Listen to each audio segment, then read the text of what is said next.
Now, the big international story this weekend, of course, was the disputed election in Iran. Scores of protesters have been arrested since the apparent re-election victory of Mahmud Ahmadinejad. And the opposition's plans for a major rally reportedly won't be allowed. So what does the vote and Ahmadinejad's re-election mean for the country's relationship with the West? Well, Bloomberg's Henry Meyer is monitoring the situation for us from our bureau in Dubai. And Henry, our LaDonna Sari is on the ground in Tehran. She says there's anti-riot police stationed all over the city.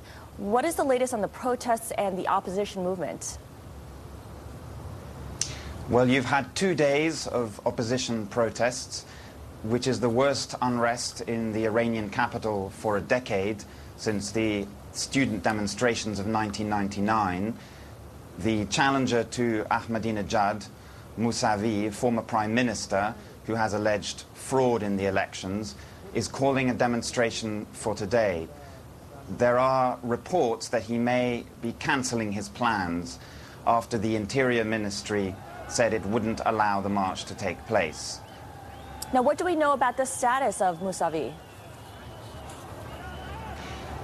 There were reports earlier that he had been placed under house arrest, but that hasn't been confirmed.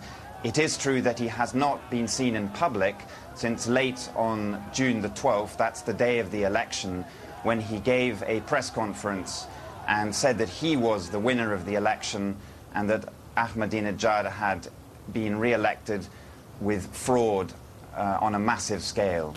Now, you mentioned the fraud. How credible are these allegations of fraud?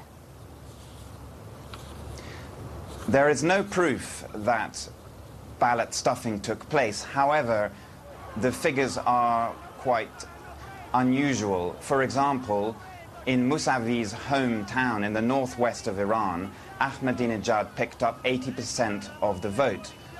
Another challenger to Ahmadinejad, who like Mousavi wants to improve ties with the West, Mehdi Karoubi, he got 5 million votes in the last election in 2005. This time, he only got 300,000. So there are definitely questions to be asked. Okay, Bloomberg's Henry Meyer reporting for us from Dubai, monitoring the situation in Iran.